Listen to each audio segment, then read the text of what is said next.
সন্তান লালনেরও ইসলামের কতগুলো সিস্টেম আছে। দেখেন লোকমান, একটা সূরা আছে না লোকমান, একদিন ছেলেদেরকে ডাকলেন। লোকমান, অধিকাংশ তাফসীর বিশেষজ্ঞের মতে লোকমান নবী ছিলেন না, তিনি একজন অলি ছিলেন, অলি। কিন্তু এমন সুন্দরভাবে কাজ করতেন, গোছালো কাজ করতেন। তিনি একজন মুমিন ছিলেন। এখন লোকমান তার সন্তানদেরকে কিভাবে লালন করেছে, পালন করেছে, তৈরি করেছে, লোকমানের এই কথাগুলো আল্লাহর খুব পছন্দ হয়েছে। আল্লাহ এগুলা লহে মাহফুজে কোট করেছে, লিখছে লহে মাহফুজে কোট করে, আবার ওহী হিসাবে লোকমান নামে একটা সূরার হিডিং দিয়ে আমাদের কাছে নাজিল করেছে। ওয়াইস কালা লোকমানু লিইবনিহি, ওগো মুহাম্মদ সাল্লাল্লাহু আলাইহি সাল্লাম, আপনার লোকমানের দিকে একটু খেয়াল করুন। লোকমান যখন তার সন্তানকে বললেন, ইয়া বুনাইয়া, হে আমার সন্তান, আল্লাহ একজন আছে, তিনি ছাড়া ইবাদতের যোগ্য কেউ নেই, তিনি আলিমুল গায়ব, তিনি আলা কুল্লি শাইইন। জমিনের নিচে ক্ষুদ্র বালিকানার মাঝে একটা পাথরের ভিতরে লুকানো কোন জিনিস যদি থাকে, ইয়াতে বেহাল্লাহ, সেটাকেও আল্লাহ জানে। হাসরের দিন সেটাকেও আল্লাহ মাপজোকের জন্য হাসরের ময়দানে হাজির করবেন। ইয়া বুনাইয়া, বাবা সন্তান আমার, লা তুশরিক বিল্লাহ, আর যা কিছু করস না করস বাবারা, তোরা আল্লাহর সাথে কাউকে শরীক করবি না।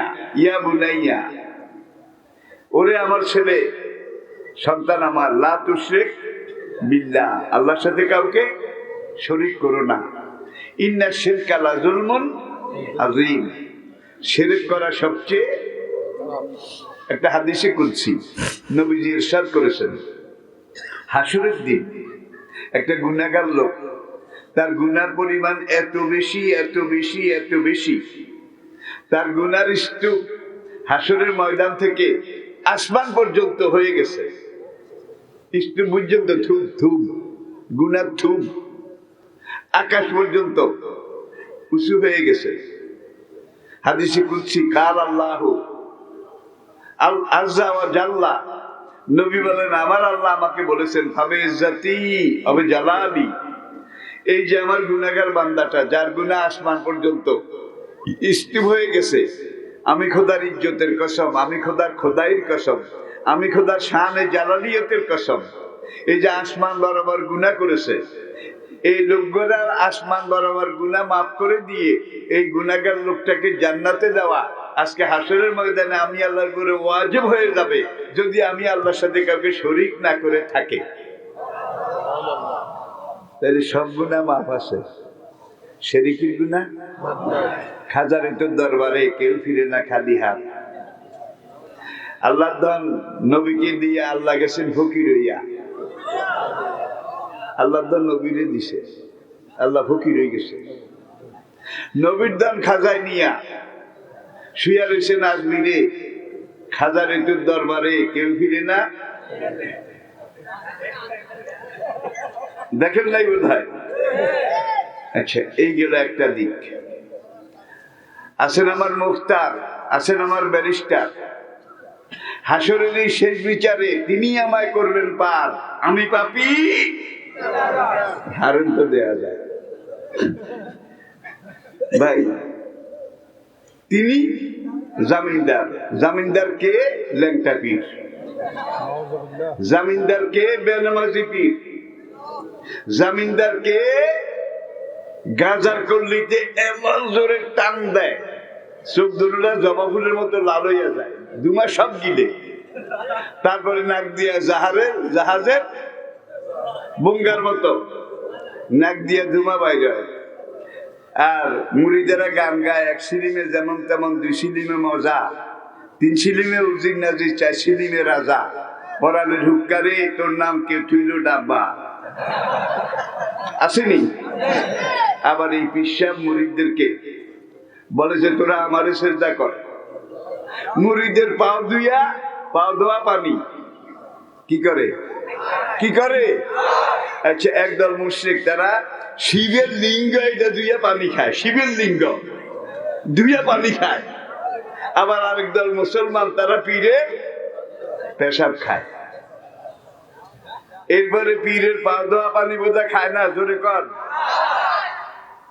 তাইলে ওরা যে শিবের লিঙ্গ দিয়া পানি খায়, ওটা কিন্তু মরা শিব, পাথরের শিব, পাথরের মূর্তি, ঠিক কিনা বলেন?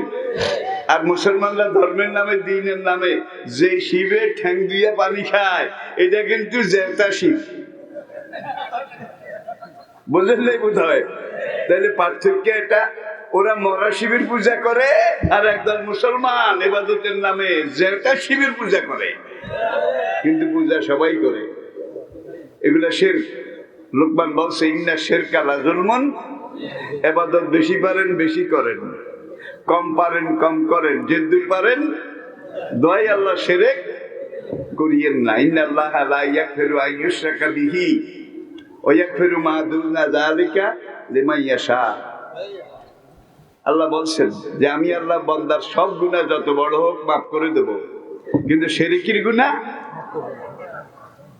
আবার এখন একদল পীর বাইরে এসে তারা সরাসরি, ভাই একজন মরবে, ফালাওলা ইজা বালাগাতিল ইয়াইয়াতুন নাফসুল মুতমাইন্না ইরজিই ইলা রাব্বিকে রাদিয়াতাম, সাকরাতুল মউতের সময় সেই কথাটা আল্লাহ কোরআনে উল্লেখ করছেন। এখন আত্মীয় স্বজন তারা কইরে বড় হুজুরে লইয়া, মসজিদের ইমাম সাহেব হুজুরে লইয়া, আব্বা তো চলে যায়, একটু তওবা করাই, কয় নিজরে কর। এখন এই পীর সাহেব আবার মুরিদ করে শিখায় তওবার খাতা কিলাই, তওবার খাতা কিলাই। এখন তারা মুরিদেরা গায়, আমার মরণকালে ঢোলবাসি বাজাইও তরিকার ভাইও, আমার মরণকালে ঢোলবাসি বাজাইও। কি বয়েস্ট লেকাশ্রীর মাজেফে অল মাজামির, সকল রকমের গান, বাদ্যযন্ত্র, এগুলাকে ভেঙ্গে উৎখাত করার জন্য আমাকে নবী করে পাঠানো হয়েছে।